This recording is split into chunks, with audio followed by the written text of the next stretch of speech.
இலக்கு மின்னிதழ் நேயர்களுக்கு வணக்கம். மீண்டும் ஒரு தாயக களத்தில் நாங்கள் சந்திப்பதை இட்டு புலகாங்கிதம் அடைகின்றோம்.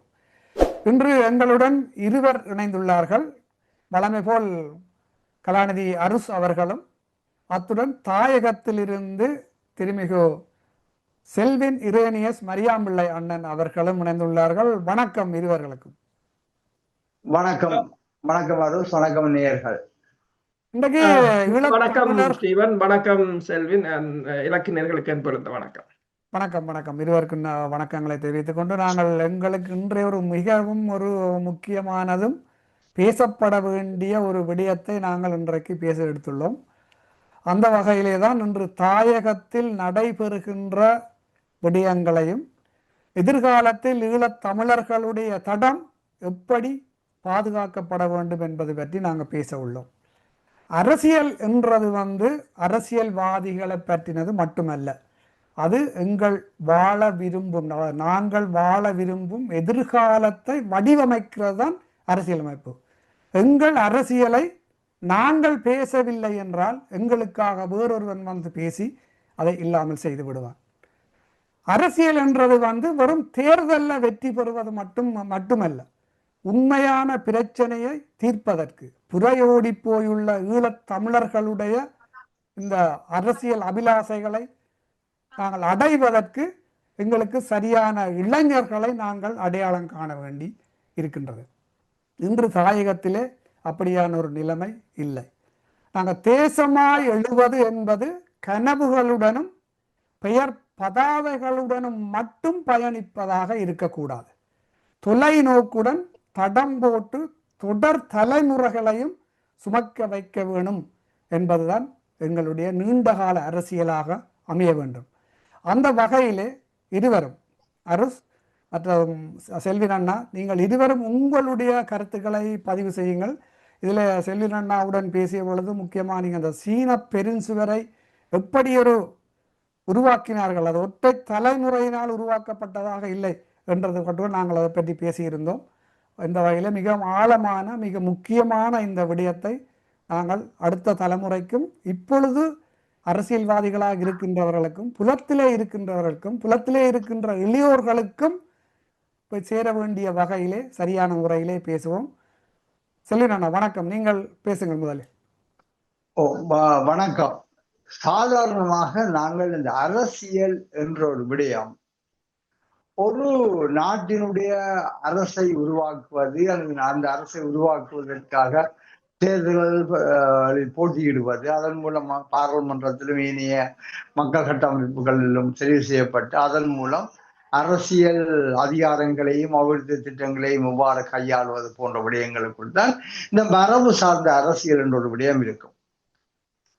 ஆனால் ஒரு தேசிய விடுதலைக்காக போராடுகின்ற மக்களுடைய பயணம் என்பது இந்த அரசியல் வரையறைக்குள் என்றுமே உட்பட முடியாதது.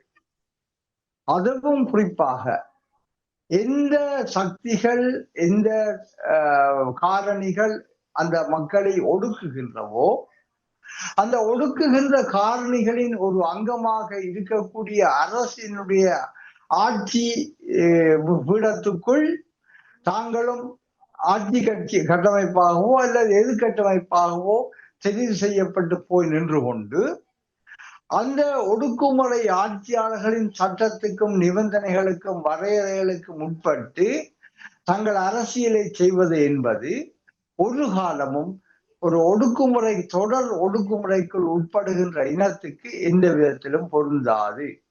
இந்த விடயத்தை நாங்கள் தெளிவாக பொருந்த வேண்டும். எனவே உலகத்திலேயே எங்களுடைய மாதிரி என்பது ஒரு வித்தியாசமான மாதிரி. இதுவரையும் இந்த உலகத்தில் இருந்திருக்கக்கூடிய எந்த ஒரு விடுதலை போராட்டமோ அல்ல எந்த ஒரு ஒடுக்குமுறை ஆட்சியின் கீழிருந்து விடுதலைக்காக பயணித்த சமூகமோ எதிர்கொள்ளாத ஒரு வேறுபட்ட மாதிரியாகத்தான் எங்களுடைய மாதிரி இருக்கின்றது. ஒரு விடுதலைக்காக ஒடுக்குமுறைக்கு எதிராக போராடுகின்றோம். போராட்டத்தில் நாங்கள் நிற்கதியாக வீழ்த்தப்படுகின்றோம் இராணுவ பலத்தை கொண்டு. மீண்டும் அந்த யார் ஒடுக்குமுறையானோ அவனுடைய கரங்களுக்கு கீழும் அவனுடைய கட்டமைப்புக்கு கீழும் இருந்து கொண்டு நாங்கள் அதன் வரையறைக்குள் இருந்து கொண்டு நாங்கள் எங்கள் அரசியலை செய்வது என்பது மிகவும் கடினமான சவால் மிகுதி பணியாகும். இந்த இடத்தில் நாங்கள் எதனை செய்ய போகின்றோம் என்பது வெறும் கனவுகளோடும் பதாகைகளோடும் வெறும் பெயரளவு போராட்டங்களோடும் நாங்கள் காலத்தை கடத்துவது என்பது அது அந்த ஒடுக்குமுறையாளுடைய ஒடுக்குமுறை நிகழ்ச்சிகளை தொடர்ச்சியாக வெற்றிகரமாக முன்னெடுப்பதற்கு கால அவகாசத்தையும் சந்தர்ப்பத்தையும் வழங்குவதாகத்தான் இருக்கும் என்பது என்னுடைய கருத்து. இந்த இடத்தில் நாங்கள் வித்தியாசமாக சிந்திக்க வேண்டும். வெறுமனே போராட்டம், பேரளவிலான போராட்டங்கள் என்ற பெயரிலேயோ சுலோகங்களை தாங்குவதோ அல்லது இறந்து பணிந்து வாங்குவதற்கு கேட்பதற்காக நாங்கள் எங்கேயாவது அலைந்து கொண்டிருப்பதுவோ எங்களை கட்டமைக்காது. அதே உலகத்துல பல அனுபவங்கள் இருக்கின்றன. குறிப்பாக நான் சொல்வேன், இஸ்ரேலிய யூதர்களுடைய அணுகுமுறைகளை நாங்கள் ஏற்றுக்கொள்ளாவிட்டாலும் அவர்கள் தங்கள் தேசத்தை கட்டமைப்பது என்ற விடயத்தில் பல நூற்றாண்டுகளாக தங்கள் தாயக மண்ணுக்கு திரும்ப வேணும் என்ற அபிலாசைகளுடன் வாழ்ந்தவர்கள். அதற்காக அவர்கள் தங்களுக்கென ஒரு தேசத்தை தாங்கள் கனவு அடைகின்ற அந்த பிரதேசத்தில் கட்டி எழுப்பினார்கள். கட்டி அவர்கள் 1948 அவர்களுக்கு ஐநா ஒரு அங்கீகாரம் கொடுக்கும் போது அதற்கு முன்பே அவர்களிடம் ஒரு கையில் ஒரு தேசம், கட்டமைப்பு, மக்கள் தொகை, பொருளாதார கொள்கை எல்லாமே இருந்தது. அதான் உண்மை. அதே போன்றுதான் ஜப்பான். 2வது உலக யுத்தத்தில் அணுக்குண்டால் சீரழிக்கப்பட்ட ஜப்பான் மீண்டும் ஒரு வல்லரசாக எழும்ப முடியாது தீர்மானித்த போது அந்த விதிகளுக்கெல்லாம் உடன்பட்டு தன்னை ஒரு பொருளாதார வல்லரசாக எழும்பி உலகத்தின் முன் தலையை நிறுத்தியது. எனவே எங்களோட மாற்றுத் தெரிவுகளுக்கான உதாரணங்கள் பல உண்டு. எனவே நாங்கள் செயற்படு சமூகமாக மாற வேண்டுமே தவிர மிக திட்டமிட்டு துல்லியமாக கனவுகள் வேறு, தொலைநோக்குகள் வேறு. விஷன் என்பது வேறு, ட்ரீம் என்றது வேறு. ட்ரீம் என்றது அது வந்து போவது, அது வெறும் கதைகளாகத்தான் இருக்கும். தொலைநோக்கு என்பது இலக்குகள் சார்ந்தது, படிமுறைகள் சார்ந்தது, மூலோபாயம் சார்ந்தது, எங்களுடைய அர்ப்பணிப்பு சார்ந்தது. எனவே இந்த இடத்தில் நான் உறவோட நிப்பாட்டி விட்டு நான் அரசு பேசுவதற்காக வழிவிடுகின்றேன். அரஸ், நீங்கள் இப்போ செல்வின் அண்ணா பேசியதை நீங்கள் கேட்டீர்கள். அவர்கள் தாயகத்தில் இருந்து தன்னுடைய கருத்துக்களை பதிவு சொல்ல, புலம்பெயர் தேசங்களிலே இன்று வரைக்கும் மிகவும் பயப்படாமல் பல கருத்துக்களை முன்வைக்கின்ற நீங்கள், நாங்கள் போராட்ட காலங்கள், அதாவது நீங்கள் பார்த்தீங்கன்னு சொன்னால் கிட்டத்தட்ட 27 ஆண்டுகள் தந்த செல்வாவினுடைய தலைமையில் அகிம்சை வழி போராட்டம் நடைபெற்றது. அதற்கு பிறகு பார்த்தீங்கன்னு சொன்னால் கிட்டத்தட்ட நாங்கள் 36 இயக்கங்களாக சேர்ந்து 76 இருந்து 11 ஆண்டுகள் 31 ஆயுத வழி போராட்டம் நடந்தது. பிறகு 76க்கு பிறகு தனியொரு இயக்கமாக 33 ஆண்டுகள் தமிழ தேசிய விடுதலை இயக்கமான தமிழ விடுதலை புலிகளுடைய தலைமையில், தேசிய தலைவரின் தலைமையிலே போராட்டம் நடந்து 2009ஆம் ஆண்டு 18ஆம் தேதி ஆயுதம் மௌனிக்கப்பட்டது. ஆயுதம் மௌனிக்கப்பட்ட பிற்பாடு இன்று தாயகத்திலேயும் சரி புலத்திலேயும் சரி பல குழுக்களாக சிதறி இன்று வரைக்கும் எங்களுக்கு ஒரு சரியான எங்களுடைய அரசியல் அபிலாசைகளை அடைய முடியாத அளவுக்கு நாங்கள் இன்றைக்கு இருக்கின்றோம். உங்களுடைய பார்வையில், உங்களுடைய கணிப்பில், உங்களுடைய அவதானிப்பில் நீங்கள் இதை எப்படி பார்க்கிறீர்கள்? இது எப்படி நாங்கள் அண்ணன் சொன்னது போன்று நாங்கள் எங்களோட தடத்தை பதிக்க வேண்டுமாக இருந்தால் நாங்கள் தற்பொழுது போகின்ற பாதை சரியா? மாறி வரும் இந்த உலக ஒழுங்கில் நாங்கள் அடைய இருக்கின்ற எங்களுடைய உண்மையான அபிலாசையை நாங்கள் அடைய முடியுமா? உங்களுடைய கருத்தை கூறுங்கள் அரசு. உண்மைதான். செல்வன் அண்ணா அவனை தெளிவாக கூறியிருந்தார், விஷன் வேற, ட்ரீம்ஸ் வேற என்று. ஆனால் எங்களில் பலர் கனவுகளை நோக்கி, கற்பனைகளை நோக்கித்தான் ஓடிக்கொண்டிருக்கிறார்கள். ஆனால் நிஜம் வேறு இடத்தை இருக்கிறது. இந்த மாறி வரும் சூழலில் எல்லாம் மாறும், மாற்றம் ஒன்றுதான் மாறாதது என்று கூறுவது போல என்பதை இவர்கள் உணர்கிறார்கள் இல்லை. இப்ப திடீரென்று பாருங்கள், இஸ்ரேல் ஆர்மேனியாவில் மேற்கொள்ளப்பட்ட இனப்படுகொலை தொடர்பாக சர்ச்சையை கிளப்பி இருக்கிறது. துருக்கி ஒட்டமான் பேரரசு இருந்த போது 1915 1.5 மில்லியன் மக்களை கொன்றது என்று சொல்லி, ஏன் அது இப்ப ஆர்மேனியாக்கே அது ஒரு பிரச்சனையா இருக்கிறது. ஏன் அவன் திடீரென்று துறக்கிட்டு இருக்கான்? ஏனென்று சொன்னால், அதை ஒருவர், ரஷ்யாவை சேர்ந்த ஆய்வாளர் ஒருவர் என்ன கூறுகிறார் என்று சொன்னால், இஸ்ரேல் திடீரென்று இந்த வரலாற்று உண்மையை உணர்ந்து கொண்டது போல் இதை பார்க்க முடியாது. மாறாக மௌனம் காப்பதற்கும் ஒரு அரசியல் விலை இருக்கிறது. ஆனால் அதை வெளியா சொல்வதற்கும் ஒரு அரசியல் விலை இருக்கின்றது. இவ்வளவு காலமும் துருக்கிக்கும் இஸ்ரேலுக்கும் இடையிலான உறவுகள் நன்றாக இருந்தன. எனவே மௌனம் காத்தது, அதுக்கு ஒரு அரசியல் விலை இருக்கு. இப்போ துருக்கிக்கும் இஸ்ரேலுக்கும் இடையிலான உறவுகள் முற்றாக முறிந்து விட்டன. இப்போ பேசுவது ஒரு அரசியல் விலை இருக்கிறது. ஏனென்றால் துருக்கியின் வீக் பாயிண்ட் என்னன்றதை இஸ்ரேல் அறியும். அந்த வீக்கஸ்ட் பாயிண்ட்ல அடிக்கிறதுக்காக அது இப்போது வெளியில் கொண்டு வந்திருக்கிறது இந்த விவகாரத்தை. அதே போலதான் நாங்கள் இப்போ நீங்கள் கூறியது போல எத்தனையோ போராட்டங்களை கடந்து வந்திருக்கின்றோம். அடுத்தது ஒன்றை நாங்கள் உணர வேண்டும், எங்கள் போராட்டத்தை நாங்கள் தான் வழி நடத்த வேண்டும். அதற்கு எங்கள் வரலாறுகள் சரியாக இருக்க வேண்டும். இன்றைக்கு பார்த்தீங்கன்னு சொன்னால் நைஜீரியா சுவிஸில இருந்து பிரித்தானியா காலனித்துவ காலத்தில் திருடி கொண்டு போகப்பட்ட பொருட்களை இப்போது நைஜீரியா திரும்ப பெற்றிருப்பதாக கூறியிருக்கிறது. அதுக்கு நைஜீரியாவின் அமைச்சர் என்ன கூறுகிறார் என்று சொன்னால், நமது கலாச்சார பாரம்பரியத்தை திரும்ப பெறுவது என்பது கலைப்பொருட்களை மீட்பதை விட மேலானது. அது உரையாடல், நம்பிக்கை மற்றும் சர்வதேச ஒத்துழைப்பின் சக்தியை பிரதிபலிக்கிறது என்று கூறியிருக்கின்றார். இப்ப இதில் நீங்கள் சொன்னது போல எமது போராட்டத்தை நாங்கள் தான் போராட முடியும். எங்கள் போராட்டத்தை வேறொருவரிடம் ஒப்படைக்க முடியாது, வரலாறே மாறிவிடும். இது நாங்கள் தலைவர் கூட யோசிக்கவில்லை. அவர் யோசிக்கவில்லைன்னா அவர் வெளிப்படையாக சொன்னார், எனது காலத்தில் தமிழீழம் கிடைக்கும் என்று நான் எதிர்பார்க்கவில்லை, இணைக்கவில்லை. இன்றைக்கு அடுத்தடுத்த சந்ததிக்கு அது கடத்தப்பட வேண்டும். நேற்று நாங்கள் பேசிய போது பேசினோம், இந்த கொலோன், ஜெர்மன்ல இருக்கிற கொலோன்ல இருக்கிற ஒரு கத்தீட்ரல். அப்ப நான் சொன்னேன், அந்த கத்தீட்ரல் அது ஒரு மிக பிரமாண்டமானது. அதை 2ஆம் உலக போரில் அதை குண்டு வீசவில்லை அவர்கள், ஏனென்று சொன்னால் அது இந்த வேல்யூ தெரிஞ்சு. அப்ப அதை நான் யோசித்தேன், 300 ஆண்டுகள், அரபு சொன்னார்கள் 300 ஆண்டுகள் அதை கட்ட எடுத்தது என்று.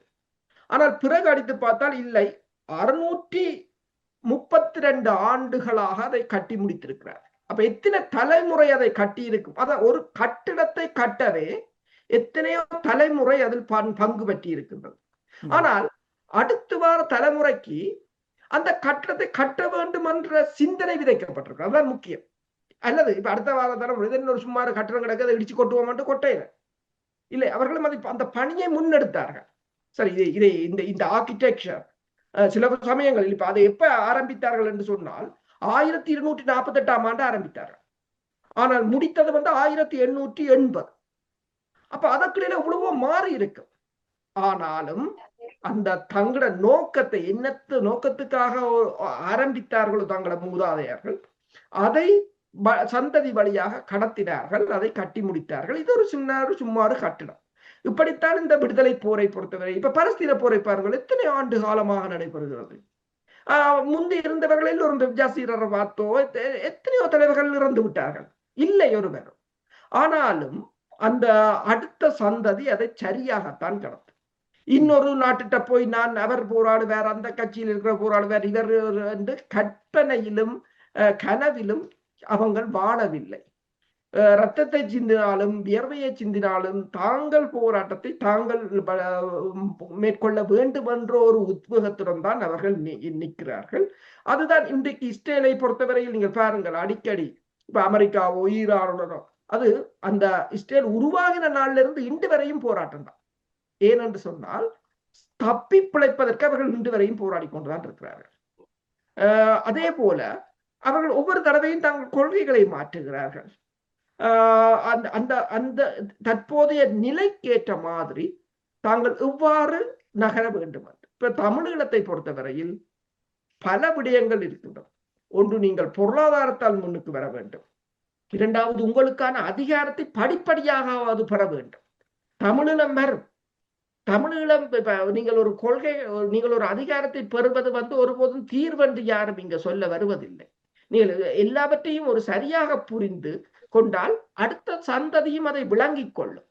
ஓகே, நாங்கள் இந்த வழியா போக வேண்டும் என்று எல்லாத்தையும் அடித்து மூடுவதால் தான் அப்படியே அடுத்த சந்ததிக்கு என்ன செய்கிறது என்று தெரியாத ஒரு நிலையில் நாங்கள் நிற்கின்றோம். செல்வினா, நீங்கள் கூறும் பொழுது இந்த அடுத்த தலைமுறையையும் இந்த எங்களோட விடுதலை போராட்டம் எங்களோட தடத்தை சுமக்க வேண்டும் என்று சொன்னீர்கள். அதற்கு இன்றைய அரசியல் சூழலில் தாயகத்தில் உள்ள இளைய தலைமுறை இதற்கு தயாராக இருக்கின்றார்களா? அப்படி தயாராக இருந்தாலும் அதை தயார்படுத்துறதுக்கு சரியான ஆட்கள் அங்கு இருக்கின்றார்களா என்ற ஒரு கேள்வி இருக்கின்றது. உங்களுடைய பதிலை கூறுங்கள். நிச்சயமாக என்னவென்று சொன்னால், தமிழ் மக்களுடைய முடிந்த முடிவு தமிழீழம் அல்ல தனிநாடு என்ற ஒரு வாக்கியத்தை வைத்துக் கொண்டு மட்டும் நாங்கள் போராட்டத்தை நடாத்துவோம் என்று சொன்னால் அது ஒரு ஒற்றை பரிமாணமாக மட்டும்தான் இருக்கும். அதற்கு எதிராக இந்த உலகத்தின் கால சூழ வர்த்தமான நிலைமைகள் எல்லாம் பொருத்தமாக இல்லை அந்த வாக்கியத்துக்கு எதிராக. ஆனால் தமிழ் மக்கள் இந்த தீவில் ஒரு பலங்கொண்ட சமூகமாக ஏனைய மக்களுக்கு இணையாக தங்களை தலை நிமிர்த்தக்கூடிய அளவிற்கு ஒரு மாற்று வழியை கையில் எடுக்க வேண்டும் என்று சொல்லி ஒரு முன்மாதிரியை முன்மொழிந்தால் அதை எல்லோரும் இலகுவாக பற்றி கொள்வார்கள். அந்த முன்மாதிரி தான், அந்த மாற்று வழிதான் என்னவென்று சொன்னால் எங்களுடைய பேரம் பேசல் திறன் என்பது. அரசியல், இராணுவம் எல்லா இடத்திலும் கட்டமைக்கப்படுவது பேரம் பேசும் திறன் தான். ஒரு சமூகத்தின் இருப்பை தீர்மானிப்பது அந்த சமூகம் எந்த அளவிற்கு தன் கையில் தனது பேரம் பேசும் திறனை கட்டமைத்திருக்கின்றது என்பது. அது இராணுவ ரீதியாகவோ, அரசியல் ரீதியாகவோ, சனத்தொகை ரீதியாகவோ அல்லது வேறு ரீதியாகவோ என்று பார்க்கும்போது எங்களுக்கு நாங்கள் சனத்தொகை ரீதியாக சாத்தியமில்லை. இலங்கை தீவினுள்ளே என்று சொன்னால் நாங்கள் வெறுமனே ஒரு 15% தான் இருப்போம். இராணுவ ரீதியாக தற்சமயத்துக்கு எதுவுமே நினைத்து பார்க்க முடிவதில்லை. அரசியல் ரீதியாக சொல்லும் போது வெறுமனே என்ற கோஷங்களை சொல்வதற்கு கூட இங்கு உள்நாட்டில் தடை இருக்கின்றது. அதை சொல்லியும் பிரயோசனம் இல்லை. அப்படி என்று சொன்னால் நாங்கள் வேறொரு மாற்று வழிக்கூடாக வெளியில் வர வேண்டும். பலமான ஒரு தேசம், அதாவது மக்களும் நிலமும் அவர்களுக்கான பொருளாதார சமூக கட்டமைப்புகளும் பண்பாடும் ஒருங்கிணைந்த ஒரு சமூக பலமான சமூகமாக இந்த சமூகத்தை ஒருங்கிணைக்க வேண்டும் என்கின்ற அந்த உன்னத குறிக்கோள் இருக்கும் என்று சொன்னால் அதன் மூலம்தான் நாங்கள் எங்களை நிலைநிறுத்தலாம். நான் மீண்டும் ஜப்பானுக்கு வருகிறேன். ஜப்பானை அமெரிக்கா கொண்டு போட்ட பின் மெக்காதர் உடைய தலைமையில் ஜப்பானுக்குள் அந்த அமெரிக்க இராணுவம் போய் இறங்கிய பிறகு அவர்கள் 3 நிகழ்ச்சிகளை வைத்தார்கள். ஒன்று டெமோக்ராட்டைசேஷன், ஜனநாயகப்படுத்துதல். அதாவது நீங்கள் இதுவரையும் கொண்டாடிய சக்கரவர்த்தியை நீங்கள் கொண்டாட முடியாது. சக்கரவர்த்தியை உங்களுடைய அரசியலிருந்து வெளியே அகற்ற வேண்டும். எனவே இது சாத்தியமில்லை என்று சொன்னார்கள். இரண்டாவதாக டிமிலிட்டரைசேஷன், நீங்கள் மீண்டும் ஆயுதம் ஏந்த முடியாது, ஆயுத படைகளை 50 வருடத்துக்கு கூட வைத்திருக்க முடியாது என்று சொல்லி தெளிவாக சொல்லி போட்டார்கள்.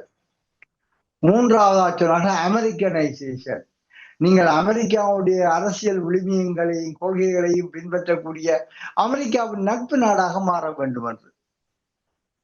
ஆனால் இறுதியில் 3க்கும் உடன்பட்டுதான் ஜப்பான் தான் உடன்படிக்கையை கையெழுத்திட்டது, சரணாகதி ஒப்பந்தத்தில் கையெழுத்திட்டது.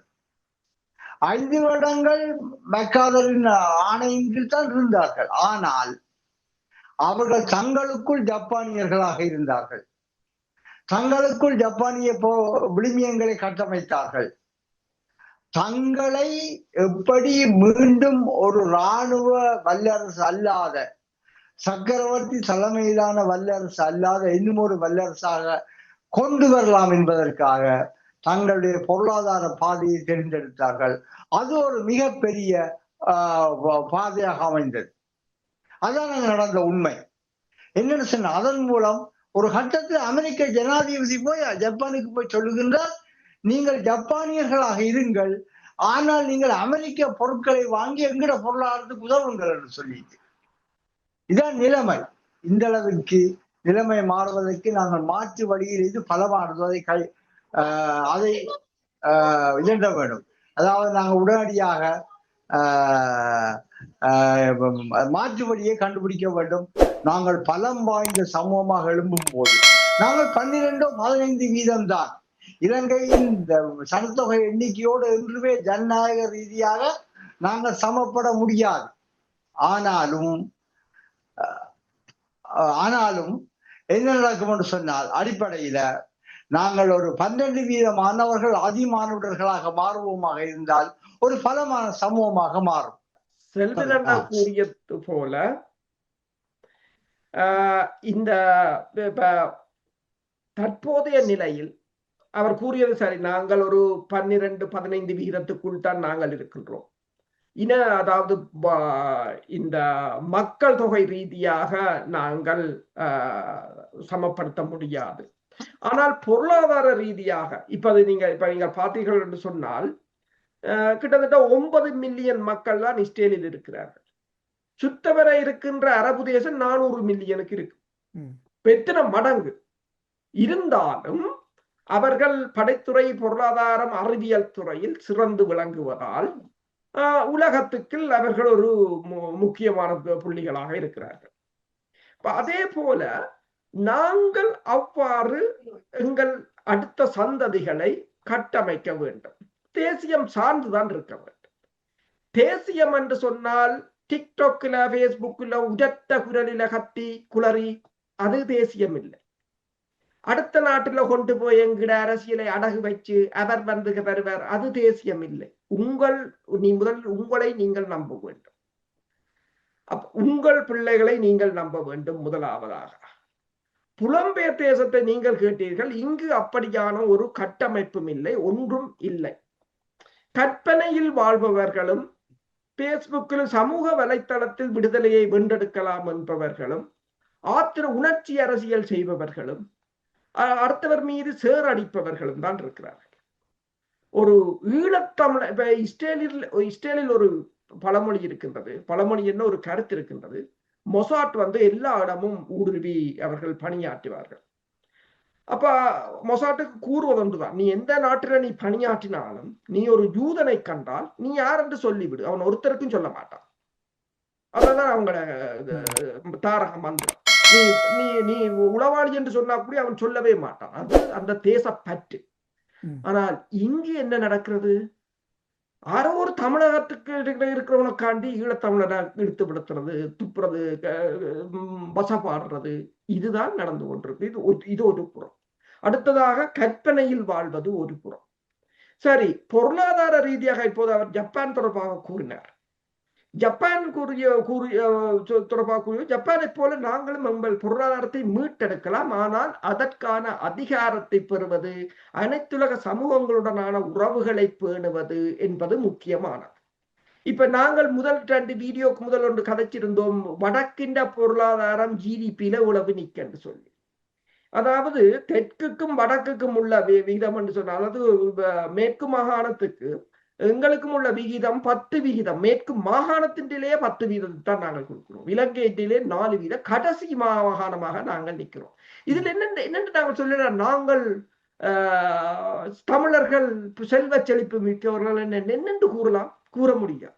இன்று இந்தியாவில் ஒரு செய்தி என்னென்று சொன்னால், நீல புரட்சி, ப்ளூ ரெவல்யூஷன் என்னடான்னு பார்த்தால், அவங்கள் உலகிலேயே 2வது பெரிய மீன் உற்பத்தி நாடாக இப்போது இந்தியா தான் இருக்கிறது. அவங்கள் இப்போது வடக்கு பகுதியில் கடல் இல்லை என்றபடியால் இறால் பண்ணைகளை நிலத்தில் போட்டு செய்து அவர்கள் விற்பனை செய்கிறார்கள். இந்தியாவின் கடல் உணவு ஏற்றுமதி, அதாவது இந்தியர்கள் உண்றது போக, இந்தியர்கள் பயன்படுத்தியது போக அவங்களோட ஏற்றுமதி $8.46 பில்லியன் என்று கூறுகிறார்கள். அதுல இறால் ஏற்றுமதி மட்டும் 66 பில்லியன். ஆனால் எங்கள் வடக்கில் இருக்கிறதை இதுக்குள் தான் நாங்கள் சேர்க்கலாம். அது எங்களுக்கானதாக இல்லை, அது இந்தியர்களுக்கானதாக மாறி. இதை கூட நாங்கள் மீட்டெடுக்கவில்லை. முதலாவது ஒரு இனம் தனது இருப்பை தக்க வைக்க வேண்டும் என்று சொன்னால், செல்வன் அண்ணா கூறியது போல பேரம் பேசும் சக்தி தேவை. பேரம் பேசும் சக்திக்கு உங்களிடம் அரசியல் பலம், அதாவது அதிகார பலம், அது மாகாண சபையோ கிராம சபையோ மாவட்ட சபையோ அது பிரச்சனை, பலம் வேண்டும். இரண்டால் இறுதி இலக்கை நீங்கள் கைவிடாத வரை நீங்கள் எதுவும் செய்யலாம். இறுதி இலக்கு உங்கள் தமிழிடம் தான் என்றால் நீங்கள் எதுவும் செய்யலாம். ஒன்று, உங்கள் அதிகார பலத்தை, பணபலத்தை ஏற்படுத்த வேண்டும். அதாவது செல்வந்தர்களாகவும் அதிகாரம் உள்ளவர்களாகவும் மாற வேண்டும். இரண்டாவது, உங்கள் எல்லைகளை நீங்களே பாதுகாக்க வேண்டும். சரி, இப்ப நான் கூறுகிறேன், வடக்கை எவ்வாறு செல்வ செழிப்பாக மாற்றுவது? முதலில் இங்க திருட்டு போறதை நிறுத்துங்கள், ஊழலை நிறுத்துங்கள், அதிகாரத்தை எடு. இதுக்காக யாரும் வேலை செய்திருக்கிறார்களா? இதுக்காக யாராவது புலம்பெயர் தேசத்திலும் சரி தாயகத்திலும் சரி நாடாளுமன்ற யாராவது வேலை செய்திருக்கிறார்களா? மக்கள் அதைத்தான் விரும்புகிறார்கள். நீங்கள் இன்றைக்கு விஜய் தமிழகத்துல வந்தார் என்றால் ஊழலை ஒழிப்போம் தான் வந்தார். இன்றைக்கு அர்ஜுனா சாவச்சில வந்தார்னா ஊழலை ஒழிப்போம் தான் வார. அப்ப மக்களுக்கு எல்லா இடத்திலும் ஊழல் நடக்கிறதுன்னு மக்களுக்கு தெரிகிறது. இன்றைக்கு அமெரிக்க ஜனாதிபதியே கிரிப்டோ கரன்சியை தொடங்கி அது 96% அந்த கிரிப்டோ விழுந்து போச்சு. ஆனாலும் 1.4 பில்லியனா உழைச்சதுன்னு சொல்றாரு. அங்க அப்பட்டமா தெரியும் ஊழல் நடக்கிறது என்று. அதற்கு எதிராகத்தானே மக்கள் திரண்டெழுகிறார்கள். அந்த மக்களுடைய அபிலாசையை யாராவது தாயகத்தில் இருக்கிற சக்திகளாக இருக்கலாம், புலம்பெயர் தேசத்தில் இருக்கிறார் உணர்ந்து கொண்டார்களா? அதுதானே முதலாவது முதற்படியாக இருக்கும். செல்வண்ணா, நீங்கள் இந்த ஆயுத போராட்டம் நடந்த காலத்திலே நீங்கள் வன்னியிலும் இருந்திருக்கின்றீர்கள். நீங்கள் பல விடயங்களை உங்கள் கண்ணாலே நேரே பார்த்திருப்பீர்கள், அனுபவித்திருக்கின்றீர்கள். வன்னியிலே ஒரு பலமான தலைமை இருந்த பொழுது சர்வதேச பிரதிநிதிகள் வன்னியை நோக்கி ஓடி வந்தார்கள். 2009ஆம் ஆண்டு ஆயுதம் மௌனிக்கப்பட்ட பிற்பாடு இன்று தாயகத்தில் இருக்கின்ற அரசியல்வாதிகளாக இருக்கட்டும், புலத்திலே இருக்கின்ற இந்த கட்டமைப்புகளாக இருக்கட்டும், இந்த கட்டமைப்புகளால் உருவாக்குறோம் என்று சொல்லுகின்ற இளைய தலைமுறையாக இருக்கட்டும், இன்று வரைக்கும் எங்களுக்கு ஒரு நட்பு நாடொன்றை உருவாக்கவில்லை. அப்படி இருக்கும் பட்சத்தில் நீங்கள் குறிப்பிடுகின்ற இந்த தடத்தை நாங்கள் எப்படி பாதுகாப்பது? நட்பு நாடுகளை உருவாக்குவது என்பது மிக கவனமாக சிந்திக்க வேண்டிய ஒரு வாய்ப்பாடு. முதலாவது, எங்களுக்கு அயலாக இருக்கக்கூடிய அல்லது எங்களோடு சார்ந்து இருக்கக்கூடிய சமூகங்களை கொண்ட தேசங்களை எவ்வாறு நாங்கள் நட்பு நாடுகளாக கொள்ள வேண்டும் என்ற ஒரு விடயம் இருக்கின்றது. அப்படி என்றால் அந்த நாடுகளின் வெளியுறவு கொள்கைகள், அந்த நாடுகளுடைய அரசியல் வரையறைகளோடு நாங்கள் மிகவும் கூர்மையாக முரண்படாமல் எந்த அளவுக்கு ஓரளவுக்கு விட்டு கொடுப்புடனும் ஒரு அளவுக்கு ஒரு உறுதியுடனும் நாங்கள் சில விடயங்களை நாங்கள் முன்னகர்த்துறோம் என்பது முக்கியமானது. சாதாரணமாக சொல்ல போனால் என்ன நடக்கும் சொன்னால், இலங்கையில் இலங்கை தமிழர்களோ மலைய தமிழர்களோ ஒரு பலங்கொண்ட தமிழ் சமூகமாக அல்ல பலங்கொண்ட மக்களாக வர வேண்டும் என்பது பக்கத்தில் இருக்கக்கூடிய பிராந்திய வல்லரசாக இருக்கக்கூடிய இந்தியாவுக்கு எந்தவித கருத்து வேறுபாடும் இல்லை. அவர்கள் அதுக்கான ஆர்வம் கொண்டு இருக்கின்றார்கள். ஆனால் இலங்கையை 2 ஆக்குவது என்ற கோரிக்கையை நாங்கள் முன்னகர்த்தும் போது அந்த இடத்தில் அவர்கள் தூர விலகி நிற்கின்றார்கள். இப்பொழுது நாங்கள் அறிந்து கொள்ள வேண்டியது, நாங்கள் கையில் எடுக்க வேண்டியது, எதை உரத்து சொல்ல வேண்டும், எதை மௌனமாக கடந்து நாங்கள் மௌனித்துக் கொண்டு அருள் சொன்னது போல சில வேளைகளில் சில விடயங்களை நாங்கள் மௌனமாக எங்களுக்குள் வைத்திருப்பதே ஒரு ராஜதந்திரம் தான். அது உரிய காலம் வரும்போது தானாக பேசும். அதற்கு முன்பு நாங்கள் இதனை முன்னிபந்தனையாக போட்டோம் என்று சொன்னால், அல்ல இதே ஒரு பதாகையாக மட்டும் காவினோம் என்று சொன்னால் என்ன நடக்கும் என்று சொன்னால், அவர்கள் எங்களை கடைசி வரையும் எங்களுக்கு கிட்ட வர மாட்டார்கள். ஏன்னா இந்த உலகத்தில் பிரச்சனையே அதுதான்.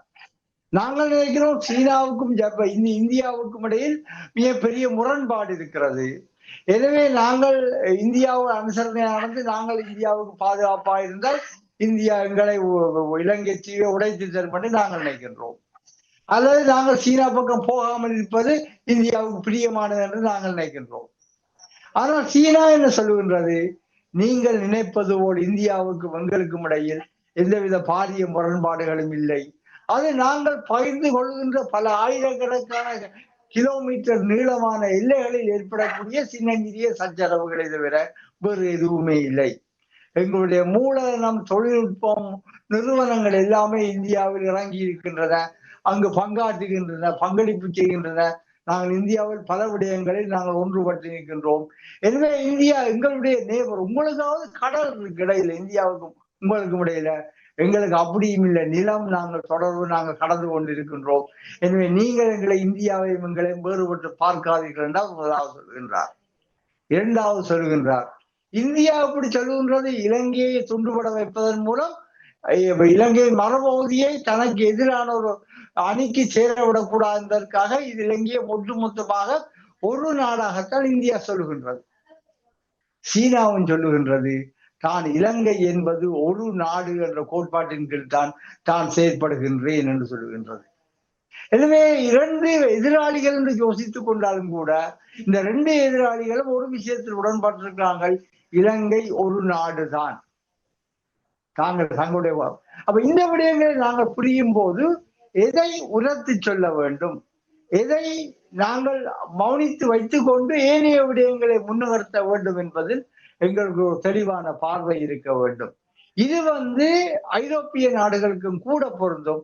ஏனென்றால் எந்த ஒரு ஐரோப்பிய நாடும் இலங்கையை இரண்டு துண்டுகளாக பார்ப்பதை அவர்கள் தயாராக இல்லை என்று சொன்னால் அது அவர்களை வழிநடத்துகின்ற வல்லரசுகளுக்கும் ஒரு அனுகூலம் இல்லாத நிலைமையாக மாறும். எனவே எல்லாரும் யோசிக்கிறார், இலங்கையை ரெண்டு துண்டாக பேசுவதற்கு அல்ல அதை பற்றி கதைப்பதற்கு யாருமே தயாராக இல்லை. அந்த கோட்பாடோடு நீங்கள் எங்களிடம் வந்தீங்கன்னு சொன்னால் நாங்கள் உங்களோடு நெருங்கி பழக மாட்டோம் என்றுதான் சொல்லுகின்றார்கள். அப்ப நாங்கள் இது எதிரை கைவிடப்படுவது அல்லது மறந்து போவது அல்ல, அதை மௌனமாக மனதில் இருத்தி கொண்டு நீங்கள் எங்கள் தேசத்தை கட்டமைக்கின்றது. சிவர் இருந்தால்தான் சித்திரம் வரையலாம் என்று சொல்வார்கள். சிவரை ஒட்டுமொத்தமாக இடிந்து கரைந்து போக விட்டு எங்களுக்கு அரசியல் அதிகாரம் என்று சொல்லி யாரோ ஒரு வல்லரசு உள்ளுக்கு புகுந்து இந்த நாட்டை 2 துண்டா உடைச்சி அல்லது 4 துண்டா உடைச்ச பிறகு நாங்கள் இதை வச்சு என்னத்தை நடத்துவது? ஒன்றுமே இருக்காது. முக்கியம் இந்த நாட்டுல நாடுகள் உருவாகிறது, தங்களுக்கு ஆதரவான தேசங்கள் உருவாகுது என்று சொன்னால் அதற்கு காரணம் இந்த தேசங்கள் இருக்கக்கூடிய வளங்கள், அந்த தேசங்கள் இருக்கக்கூடிய பலங்களும் தான். நாங்கள் பலமற்றவர்களாக வளமற்றவர்களாக எந்த விதமான பேரம்பேசல் திறன்மற்றவர்களாக இருப்போம் என்று சொன்னால் எங்களை நம்பி எந்த ஒரு நாடும் தனது முயற்சியை முன்னெடுக்காது என்பதுதான் என்னுடைய பணிவான கருத்து. அரசு, நீங்கள் செல்வினோட கருத்துக்கு நீங்களே எப்படி இதை பார்க்கின்றீர்கள்?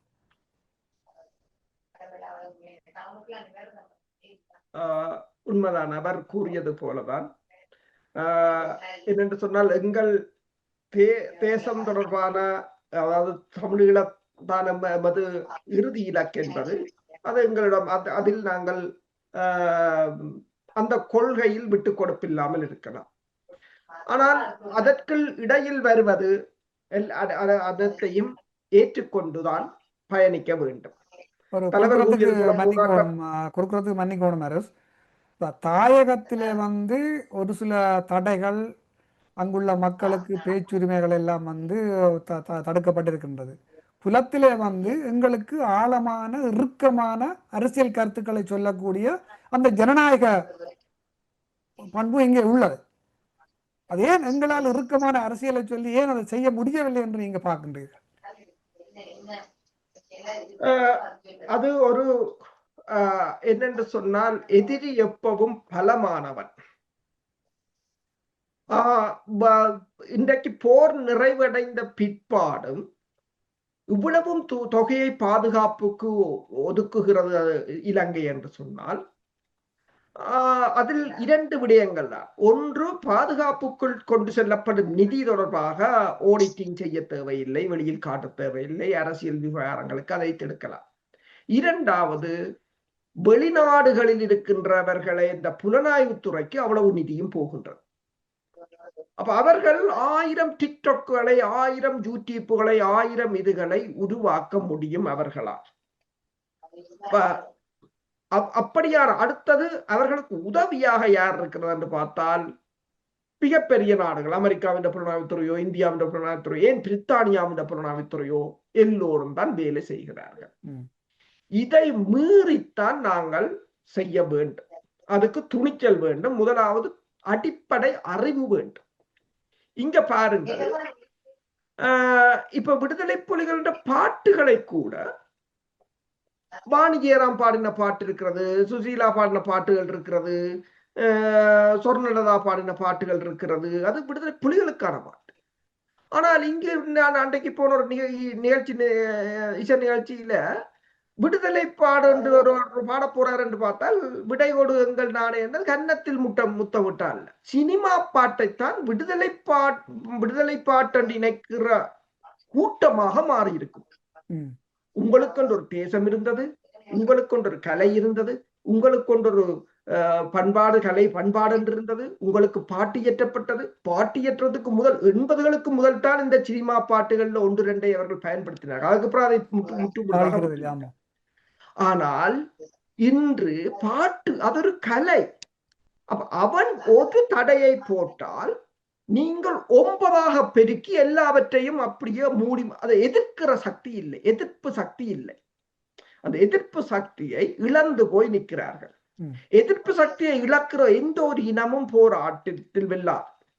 நான் இதை ஆயுத போரை சொல்லவில்லை. நீங்கள் அகிம்சை போர் என்றாலும், காந்தி அகிம்சையா இருந்தாலும் கூட அவர் அடி வாங்கித்தான் இறந்தார்.